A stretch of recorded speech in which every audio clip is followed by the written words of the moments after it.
Bueno, qué lindo devocional, qué desafiante. Gracias, Rubel. Eh, muy hermoso. También yo soy chillona, llorona. Bueno, yo quiero compartir un poquito acerca de, o leer simplemente Apocalipsis capítulo 7, versículo 9. Dice la palabra de Dios: después de esto miré, y aquí una gran multitud, la cual nadie podía contar, de todas las naciones, tribus y pueblos y lenguas, que estaban delante del trono y de la presencia del Cordero, vestido de ropas blancas y con palmas en sus manos. ¡Wow! ¿Verdad?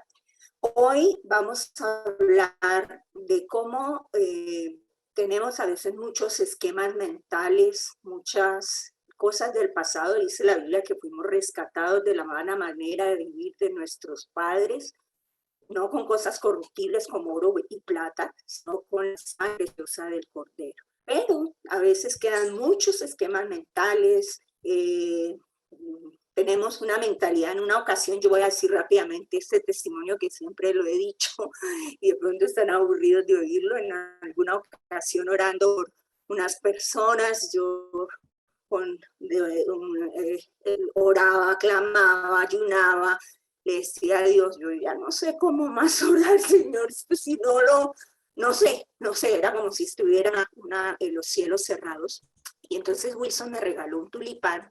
No soy mucho de matas, pero me regaló un tulipán. Y entonces ese tulipán traía una serie de instrucciones, porque no son matas de aquí, por acá del trópico, ¿verdad? Entonces este tulipán, las instrucciones decía: esta mata se va a florecer y va a morir. Cuando muera, saque los bulbos, meta los 3 meses en oscuridad y 3 meses, luego esos 3 meses en el refrigerador. Bueno, yo hice exactamente como decía ahí, pero cuando yo estaba leyendo todo esto, el Señor me dijo: esa es la respuesta. Esta es una mata que no es de trópico, esta es una mata de países nórdicos, de países de tierra fría. Y ahí está el asunto a lo que me estás pidiendo. Tú quieres que yo responda. A veces, ayer le decía a Manuel Osvaldo, a veces no somos colaboradores de Dios, sino que queremos que Dios nos colabore, ¿verdad? Y aún en la oración nosotros hacemos eso. En la oración le decimos: haz de esta manera, haz de esta otra, ¿verdad? Pero a lo que voy con todo esto, yo después hice exactamente como decía ahí. Eso era, había que tener más fe para creer que eso iba a florecer, que bueno, yo lo hice porque nunca había visto eso, y realmente a los 3 meses de sacarlo de la oscuridad, meterlo luego a la refrigeradora, y luego de 3 meses de refrigeradora, sembrarlo nuevamente, la mata floreció. Y el Señor me dijo: así es mi palabra, que yo proclamo, que no regresa a mí vacía, tiene un proceso diferente en las diferentes. Tienes que cambiar tu mentalidad de trópico, ¿sí? Y tienes que cambiar tu mentalidad a abrirte muchas otras cosas. Bueno, con toda esta introducción, quiero presentarles a Mónica Patricia. Ella es ingeniera industrial con una especialidad en recursos humanos. Es una persona que Dios ha tomado para muchas cosas. Es directora latinoamericana de MOPS, madres de preescolares, para madres de preescolares. Y ella es la persona que creo tiene la más autoridad en ese sentido de hablar de este tema. Vamos a variar nuestros esquemas, y es que, otra vez, rompiendo esquemas, es que no va a ser la plática normal que tenemos todos, sino vamos a tener una entrevista con Mónica Patricia. Mónica Patricia tradujo este libro, y luego lo vamos a ver más adelante. Y le doy la bienvenida. Moni, bienvenida. Quiero que tú nos expliques y nos hables acerca de qué es esto del Evangelio 3D. Bienvenida, Moni. Gracias. Pero no sé si soy como la persona adecuada, pero sí, Dios me ha permitido tener algunas experiencias en los últimos años. Y para hablarles del Evangelio 3D, quisiera como ponerles un ejemplo de algo que me pasó a mí. Y es que hace algunos años una señora que trabajaba con nosotros, una cristiana de muchos años, ¿verdad? Estaba una vez en mi casa y me dijo que no quería salir de noche porque le iba a salir la llorona. Y yo no lo podía creer. Yo decía, ¿cómo es posible que alguien que sea cristiano de muchos años? Y yo pensaba en mi racionalización, decía, la llorona no existe, ¿cómo es que ella puede pensar en esto? Y bueno, esa fue una experiencia. Luego fui a la casa de alguien más, alguien que tenía pues más educación, que tenía mayores recursos también, y entonces también cristiana de muchos años, y me dijo que ponía un centavo debajo de la maceta, de la planta, de la matera, ¿verdad? Para que como que hubiera prosperidad en la casa. Y yo no entendía por qué personas cristianas que habían aceptado al Señor, que entendían el concepto de lo que Dios había hecho, aún tenían como estas creencias. Hasta que me topé con este tema del Evangelio en 3 dimensiones. Y para hablar de lo que es el Evangelio en 3 dimensiones, vamos a ir un poco más atrás, a entender que cuando el pecado entró al mundo, hay como 3 reacciones, 3 sentimientos o 3 emociones que se dan como una respuesta al pecado, ¿sí? La primera es la culpa, la segunda es la vergüenza y la tercera es el temor. En base a estas 3 reacciones, pues los misiólogos han encontrado que hay ciertas culturas en las que una de estas 3 es mucho más acentuada, ¿sí? Si vamos, por ejemplo, a lo que es la cultura, ¿verdad? Lo vamos a dividir como a nivel cultural, de acuerdo a esta reacción. Si vamos a la cultura de lo que es la culpa, cuando llega el Evangelio, lo que se restaura es la inocencia. Entonces, a esta cultura la vamos a llamar la cultura de culpa-inocencia. Estas culturas, como dice acá esta preciosa imagen, ¿verdad? Son sociedades individualistas y se dan más que todo en Occidente. Son sociedades que se rigen mucho por lo que es lo correcto y lo incorrecto. Si tú rompes la ley, tienes que pagar una consecuencia. Se busca la justicia y el perdón. Y muchos de nuestros materiales de evangelismo, especialmente, vienen de culturas de culpa-inocencia, ¿sí? Cuando yo estaba leyendo esto, yo me recordaba mucho que cuando se nos presenta, ¿verdad?, las 4 leyes, cuando nos enseñan a compartirlas, uno habla que la paga del pecado es muerte, ¿verdad? Hay una ley y yo rompí esa ley, entonces tengo que pagar con la muerte. Y una de las ilustraciones que más se utilizaba era aquella del juez que está ejerciendo su trabajo de juez y levanta la mirada y ve que el siguiente condenado es su hijo, y entonces lo que él hace es que se baja de su posición de juez, paga lo que el hijo tiene que pagar de sentencia, regresa y dicta la sentencia. Y la mayoría de nuestros materiales se enfocan o sea, abordan este tipo de cultura, porque han sido elaborados en culturas de este tipo. Sin embargo, no es la única reacción, no es la única emoción que se da con el pecado. Estamos como dejando muy de lado las otras 2. La siguiente cultura es la cultura de vergüenza. Y lo que restaura el evangelio en este caso es el honor, o también lo que nosotros podríamos llamar la dignidad. Y es esta cultura de vergüenza, honor. La cultura de vergüenza se da principalmente en las sociedades del Oriente, de Asia, donde las personas son, como dice acá, avergonzadas por no cumplir con las expectativas de su cultura. Aquí la ley o las normas o las reglas no son las que definen lo que se debe hacer, sino lo que dicen ciertos grupos culturales, ¿verdad? Es, por ejemplo, lo que dice la tribu o lo que dice la familia. Y muchas veces estas reglas, digámoslo así, varían de acuerdo a la condición que esté dándose en la familia. Siempre se debe buscar como el bien común. Y cuando alguien hace algo, no solo cuando alguien rompe el bien común o hace algo en contra de su tribu, no solamente es culpable, sino que ha traído vergüenza a su grupo. Y lo que hacen es que lo excluyen, ¿sí? Porque no puede haber alguien que traiga vergüenza al nombre familiar, a la tribu o al grupo al que esta persona pertenece. Es por eso que muchas veces encontramos culturas a las cuales les cuesta tanto aceptar el evangelio, no porque no crean en Jesús incluso, o no porque no estén convencidos, sino porque no quieren traer vergüenza a su familia, ¿verdad? Al ser convertidos al ser convertidos al cristianismo.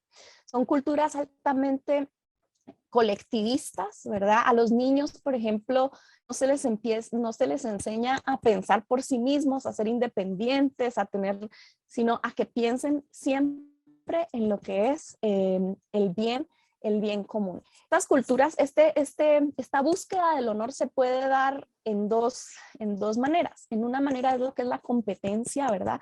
Yo quiero tener el honor a toda costa y hay cierto grado de competitividad. Entonces, si hay un conflicto, yo tengo que ganar, y esto se da mucho en lo que es el Medio Oriente, y es por eso que se llega hasta actos de terrorismo, por ejemplo, porque queremos quieren restaurar el honor.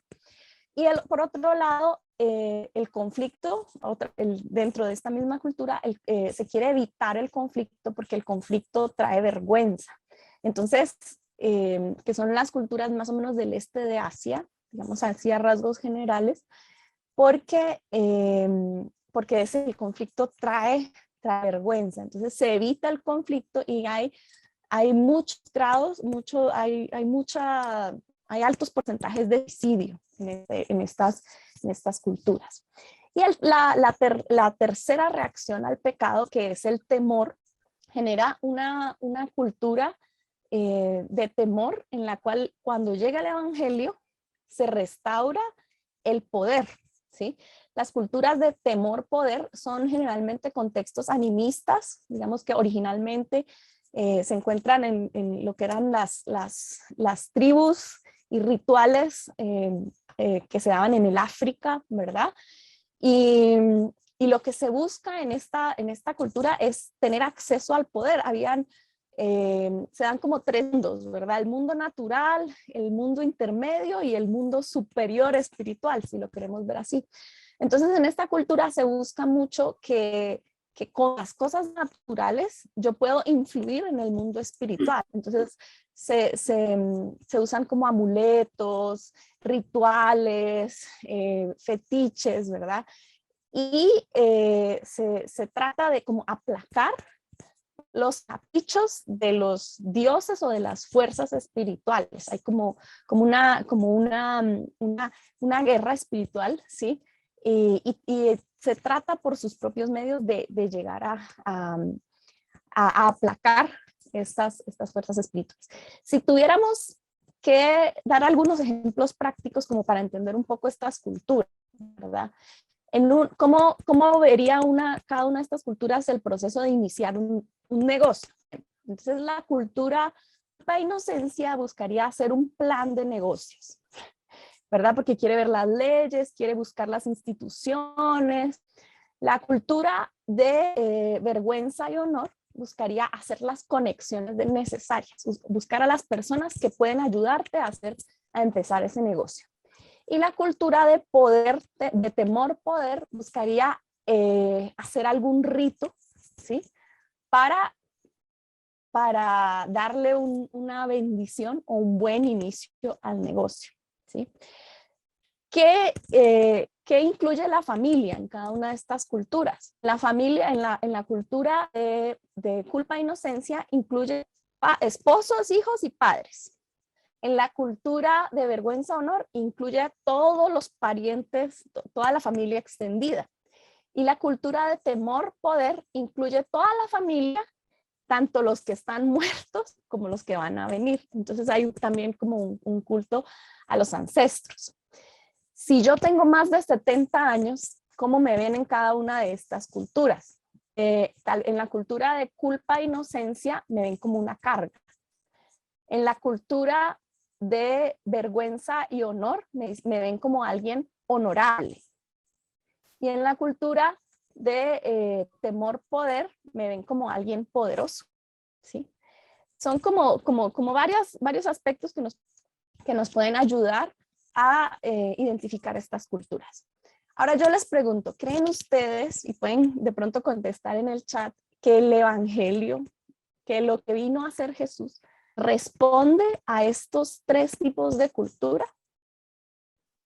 Sí, no, pueden ir colocando ahí en el chat. Bueno, si vamos a la Biblia, solo en el libro de Efesios, en el capítulo 1, vemos cómo Pablo, ¿verdad? El Señor a través de Pablo o presenta el evangelio a estos tres tipos de cultura. En Efesios 1:7 dice, en él tenemos la redención mediante su sangre, el perdón de nuestros pecados. ¿A qué cultura está hablando? A la cultura de culpa e inocencia, ¿sí? Pero si buscamos ahí mismo en Efesios 1, el versículo 5 dice, en amor nos predestinó para ser adoptados como hijos suyos por medio de Jesucristo. Entonces esta es una cultura de vergüenza y honor, porque Dios está restaurando el honor del ser humano delante de Dios Padre y lo está haciendo miembro de su familia.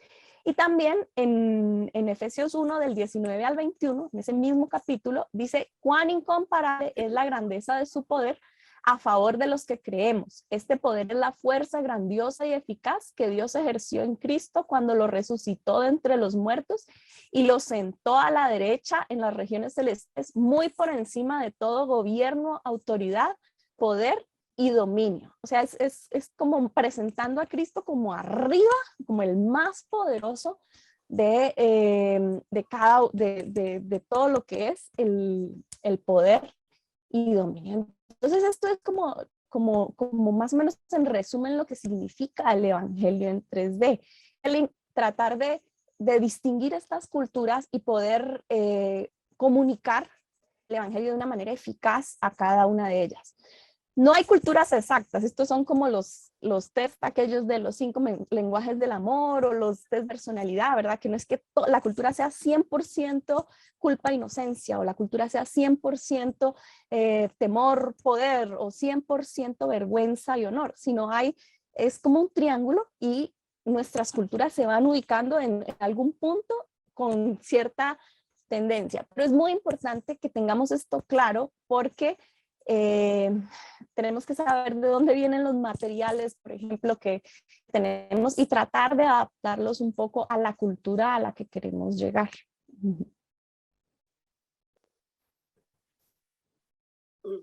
Muy bien, Moni. ¿Para qué nos sirve conocer esto? Bueno, nos sirve para ser más efectivos al comunicar. Cuando yo les estaba contando estos ejemplos al inicio, ¿verdad?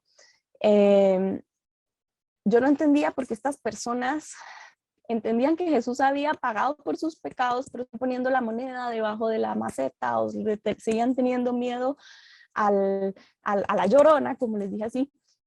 Y esto pasa porque el evangelio sí les responde que Jesús ya pagó, pero no se les ha presentado o fallamos, ¿verdad? Tal vez de hacer insistencia en lo que su cultura más necesita en esos momentos.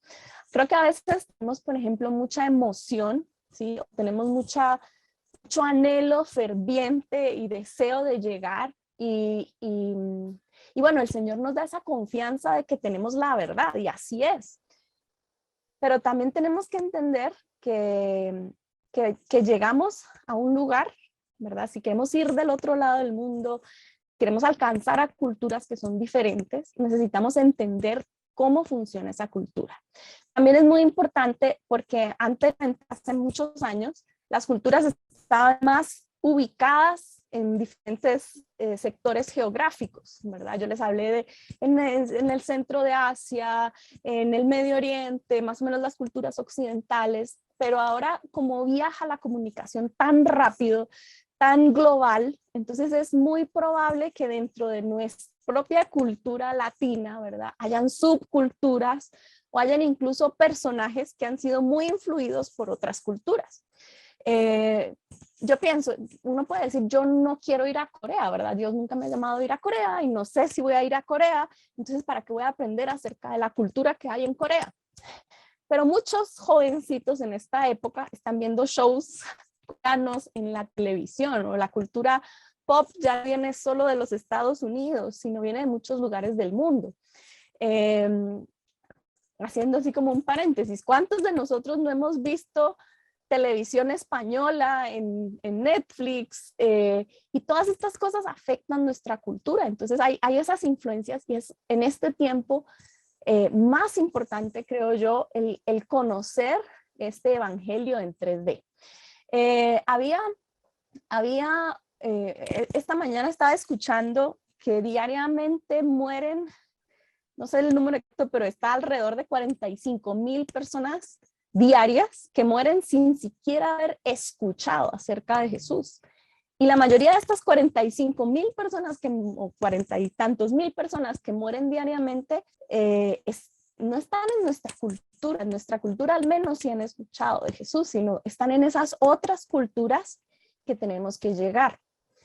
Los musulmanes, cuando la Unión Soviética era la Unión Soviética, ellos oraban y planeaban llegar a la Unión Soviética, oraban por estos territorios. Y cuando se abrió la oportunidad para ellos mandaron gente que conocía el idioma, que conocía la cultura, y es por eso que ahora tenemos un montón de países ahí, ¿verdad?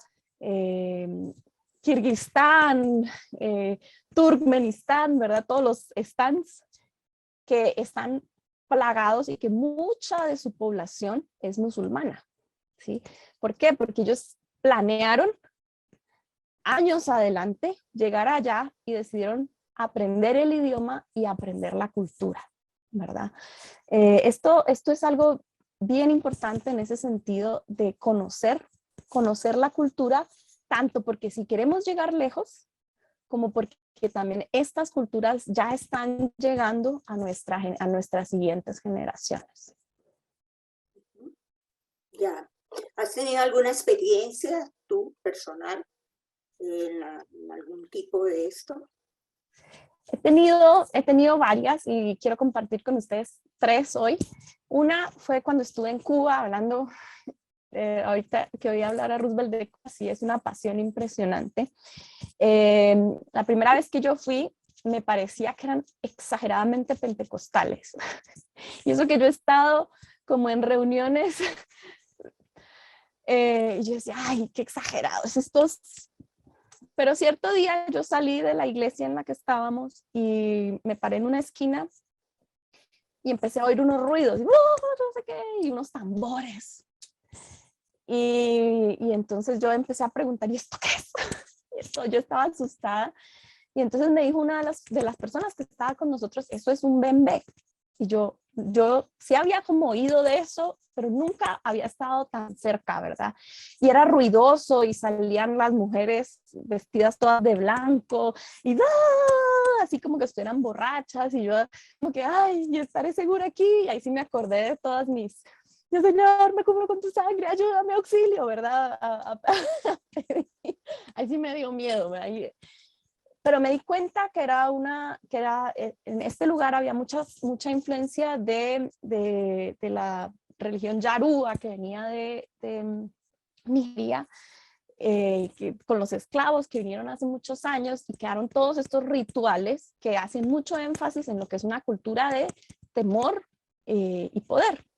Y claro, o sea, los cubanos allá necesitan ver un evangelio de poder, ¿sí? O sea, lo que se mueve más en esa cultura es un evangelio de poder, donde se presenta al Señor como el más poderoso. Para mí fue así, como que entendí muchas cosas en ese momento. Otra experiencia que tuve fue con una amiga que estuvimos hablando. Ella fue a visitar la India y ella me decía, yo llegué, ¿sabes? Y al principio pensaba que cómo era posible que esa cultura tan sucia, que había gente, que ella vio en la calle, que había gente caminando y que de pronto se detenían, hacían popó, se bajaban el pantalón, hacían popó en la calle, enfrente de todo el mundo, se subían el pantalón y seguían caminando. Ella me decía, yo no puedo creerlo, que cómo son así. Y yo me decía, estaba impresionada. Y yo también, ¿verdad? Ya estaba haciendo mil juicios sobre esa cultura. Y después me dijo, pero ¿sabes qué entendí? Me explicaron que el sistema de castas allá es tan determinista, que hay una casta que es considerada menos que animales, ¿sí? O sea, una vaca tiene más valor que estas personas. Entonces, estas personas hacen lo que hacen los animales. ¿Qué hace un animalito en la calle cuando tiene necesidades de su cuerpo? Pues defeca en la calle, orina en la calle. Y como estas personas tenían tan grabado en su subconsciente que ellos eran menos que animales, entonces estaban comportándose de esta manera. Esta es una cultura de vergüenza y honor, donde las castas están muy determinadas, ¿sí? Y a veces uno llega como con muchos prejuicios y no quiere decir que eso esté bien, no quiere decir que yo tenga que estar de acuerdo, pero el conocer esto me hace entenderlo, ¿sí? Me hace comprender por qué se dan estas cosas. Y la tercera experiencia la tuve en Pasto, en Colombia, cuando íbamos a viajar con Byron. Nuestro avión se demoró como 2 días porque podían aterrizar, y después hablando con Mariano Millán, él nos contó que él venía la primera vez en un vuelo antes que nosotros, pero él estaba hablando con una persona local que le dijo, no, es que la madre tierra no nos quiere dejar llegar, no nos quiere dejar aterrizar. Y Mariano le dijo, bueno, yo voy a hablar con el Señor de la madre tierra para que Él nos deje llegar, ¿verdad? O sea, estaba presentando a Dios como alguien superior a ese poder. Y justo aterrizaron y yo dije, qué fe la de este hombre, porque yo no sé si me hubiera atrevido a orar así. Aterrizaron y lograron llegar, y después él pudo hablarle de Jesús, de quién era ese Señor de la madre tierra a este hombre. Entonces son así como experiencias que nos muestran cómo el evangelio se presenta en diferentes maneras ante diferentes culturas. Gracias, Noni. En la Biblia, ¿nos podrías dar algunos ejemplos de que Jesús fue transcultural? Claro, el primero que se viene a mi mente fue el ejemplo con la mujer samaritana, ¿verdad? Yo digo siempre, en todos los congresos tocamos esa historia de Jesús y la mujer samaritana. Pero las cosas que Jesús hizo fue que él rompió con ella todas las barreras culturales. Pero lo que a mí más me impacta es que lo primero que Jesús hizo con ella fue que le pidió algo. Le dijo, dame de beber. Le mostró su necesidad y le pidió algo. Porque a veces nosotros como cristianos llegamos como los conquistadores, o los que yo tengo la verdad y tengo que convertirlos a ellos y cambiar su manera de pensar. Pero el abordaje de Jesús fue mostrarle, decirle qué es lo que tú me puedes dar a mí. Y hay algo que creo que debemos recordar también, y es que no es la cultura en general, hay aspectos de la cultura que han sido contaminados por el pecado, pero también hay aspectos de la cultura que son redimibles, ¿sí? Y no es que vamos a acercar a Cristo a esas personas por cambiar su manera de vestir, por cambiar su manera de hablar o por cambiar otras cosas. Tenemos que enfocarnos en darles a conocer a Jesús. Pero en este caso Jesús fue el que inició mostrando una necesidad y pidiéndole algo a esta mujer. Y bueno, pues está el caso famoso de Pablo, que cada vez que él presentaba su testimonio, él siempre buscaba un ancla, ¿verdad? Y incluso cuando llega con los de Atenas, les dice al Dios no conocido, y ese Dios no conocido, pues es Cristo. Él también utilizó ese ancla o esa forma de llegar a la cultura. Bueno, yo creo que parte de esas culturas todos tenemos un poquito de mezcla de algo, al pedirle al Señor sabiduría y ver, recuerdo en estos momentos una vez que una señora me dijo, yo tengo mucha fe en la Virgen, claro que era como un ataque, lo sentía así porque ella sabía que yo era cristiana. Entonces yo en ese momento le dije, Señor, ayúdame a contestar de la manera adecuada. Y yo le dije, qué bueno que tenga fe. O sea, no le dije en la Virgen, sino qué bueno que tenga fe. Usted sabe qué es la fe. Entonces Dios en un momento determinado, conocer estas diferencias, conocer estos ámbitos culturales, todas estas situaciones nos ayudan, son elementos que nos ayudan para que nosotros cambiemos nuestros esquemas mentales. Somos prejuiciosos, prevenidos, me miro mal, no me miro mal, este es muy bravo, este no es muy bravo, y no sabemos todo lo que hay detrás de todo eso. Dios me llamó no a juzgar, no a condenar, sino a salvar. Y entonces es muy importante que tomemos en cuenta, Jesús habló con los fariseos, habló con los pecadores, que ellos decían que eran los pecadores, ¿verdad? Habló con todos, habló con los gentiles, con el centurión, con todos, y a todos les dio una respuesta, ¿verdad? No sé si hay algo más que tú quieras ampliar, por favor. Bueno, yo solo quería dejarles un par de herramientas prácticas, ¿verdad? Mi papá tiene el libro traducido del Evangelio en 3D, y ahí hay un test que uno puede tomar que se llama, creo que culturetest.com/ES, que es español, y pueden tomar ese test para ver cómo es su cultura. Otro que quiero compartir con ustedes es esta hoja, que también se las podemos enviar, ¿verdad? Que es una manera de hacer rápidamente, bueno, no tan rápidamente, pero ustedes pueden hacer un análisis de la cultura a través de usar esta pequeña herramienta, como tratar de tomar el tiempo para evaluar cómo es la cultura de un lugar. Y por último, les quiero compartir, hay una aplicación, creo que vamos a tener, si tenemos tiempo de talleres todavía, la van a ver más detenidamente, que se llama God Tools.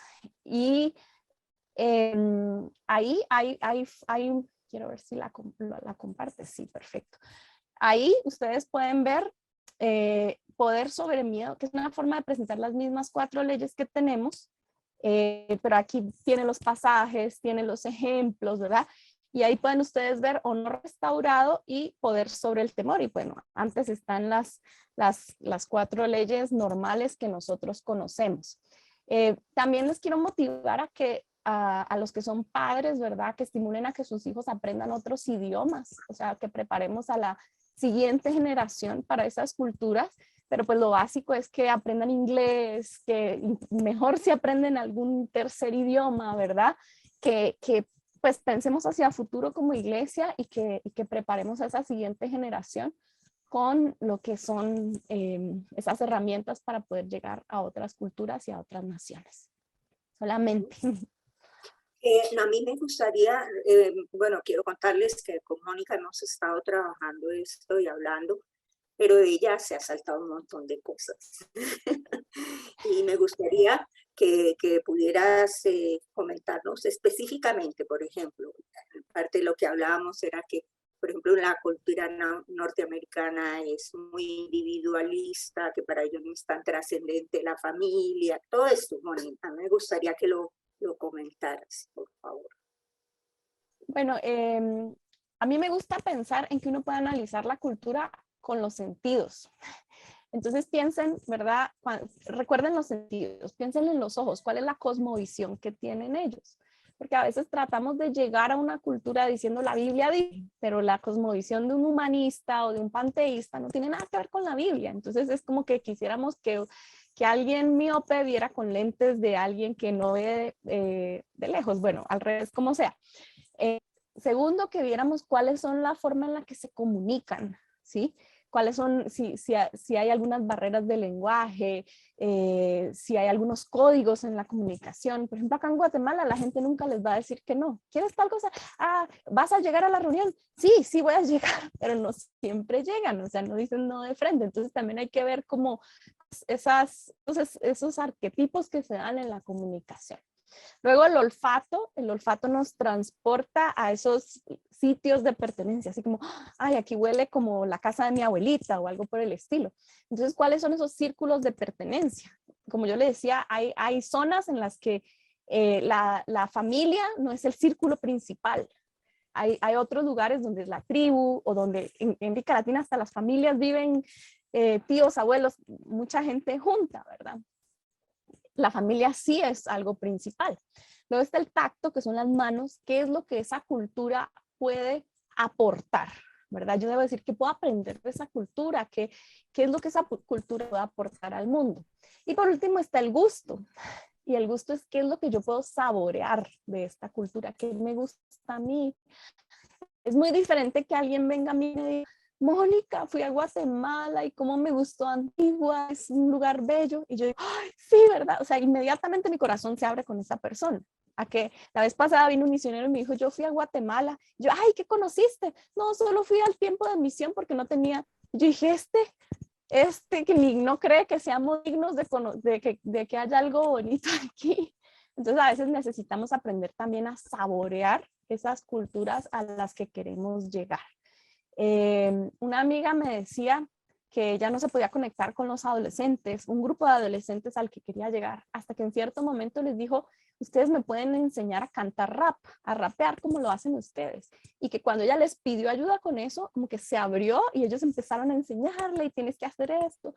Y eso tendió un puente para que ella pudiera llegar a ellos de una manera también más efectiva. Uh-huh. No sé si era eso lo que querías que compartiera, pero... No, quería que compartieras esto por ejemplo, específicamente, por ejemplo, esto de, si yo voy a los Estados Unidos o los que están en Estados Unidos, pero son latinos, por ejemplo, a veces vamos, bueno, los materiales nuestros vienen de Estados Unidos, es la verdad. Pero, por ejemplo, esto que tú me decías, ¿no? Si yo llego a un gringo, sé el inglés y todo esto, ¿cómo le comparto de Cristo? O sea, el énfasis no es el mismo que yo hago en Colombia o en Perú, o en Argentina, en nuestros países latinos, ¿verdad? Entonces, el gringo es más individualista, como tú me decías, para ellos lo importante es pertenecer a un grupo de alfa, beta, gamma, esos que hay en las universidades, que más, todas estas cosas. Por ejemplo, en la cultura china. Perdón, interrumpo. ¿Sí? Está demasiado interesante el tema, pero tenemos que mantener el horario, ¿verdad? Ya cubrimos el tiempo del taller. Bueno, gracias. Por supuesto que podemos continuar más adelante. Es interesante el tema, yo creo que es parte de lo que hay que estudiar hacia el futuro, hacia las misiones transculturales. Cuando nosotros pasemos el misionero famoso de México a Estados Unidos y de ahí a Japón. Entonces, todos estos conceptos son muy, muy importantes. Yo les pido que por favor abran esa página de GodTools y ahí van a darse cuenta cómo nuestro ministerio matriz, que es CRU, ya adaptó el famoso folleto de las 4 leyes a honor y vergüenza, temor y poder. Y entonces, ellos están llevando la pauta de eso, ¿verdad? Tenemos que aprender a manejar los 3 idiomas para las 3 culturas. Inclusive en nuestros propios ministerios puede haber personas de temor y poder, y puede haber personas también de honor y de vergüenza. Dios les bendiga.